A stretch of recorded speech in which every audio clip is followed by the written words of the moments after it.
Chapter 1. The miles drifted past my windshield as the rumbling sound of the engine played background to the radio's soft country twang.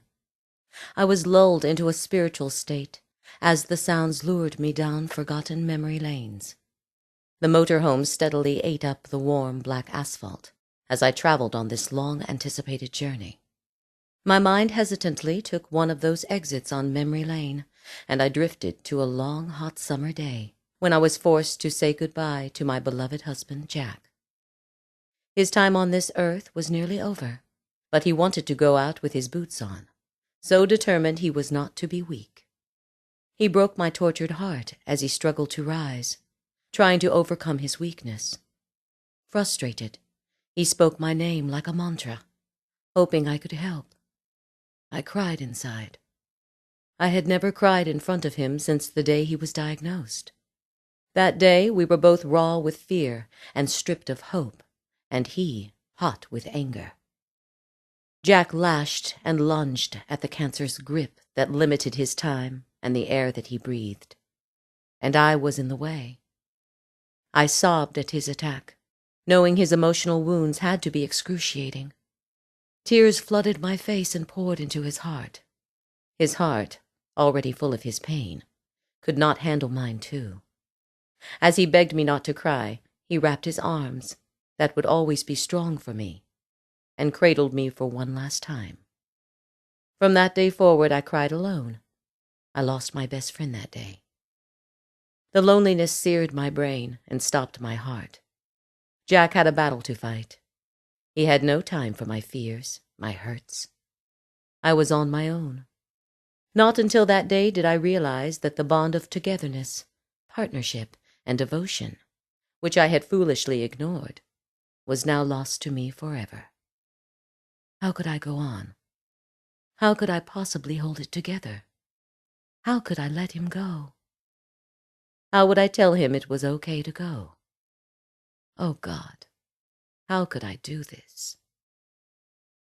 The chemo and radiation months passed with our emotions still raw, but bandaged tightly.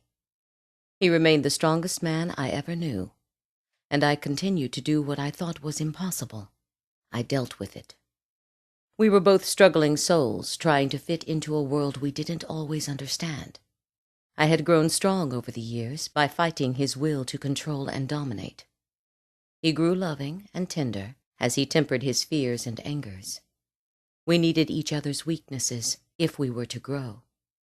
I had grown strong enough to let go, and he had grown strong enough in his love to soar to the heavens. I couldn't help him on his last journey, but I lay beside him, breathing in his spirit for the last time. He passed, soaring peacefully to some unknown realm.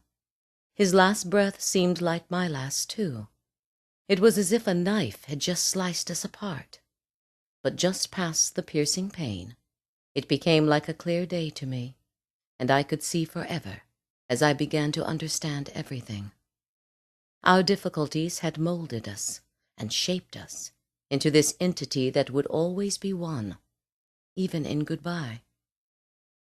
It had been only 4 months since that hot August afternoon when I had to say goodbye to my best friend of 25 years. Jack had come onto this earth with the fireworks on the 4th of July, and now, as a rare summer thunderstorm performed a grand finale for his exit, he began his new journey, free of pain. And so my lonely pain and widowhood began. He was done now, and so was I. He wasn't coming back. I grabbed the walker that parked now, unneeded, at the foot of the bed. I ran down the hall to the garage and hurled it into the empty space where his Harley had been. It landed with a loud metal clamor that was not loud enough for me. I grabbed an empty box from the garage and stormed back into the house. I yanked open the medicine cabinet door. I shoved countless prescription bottles off their shelves and clattering into the box. Still not loud enough.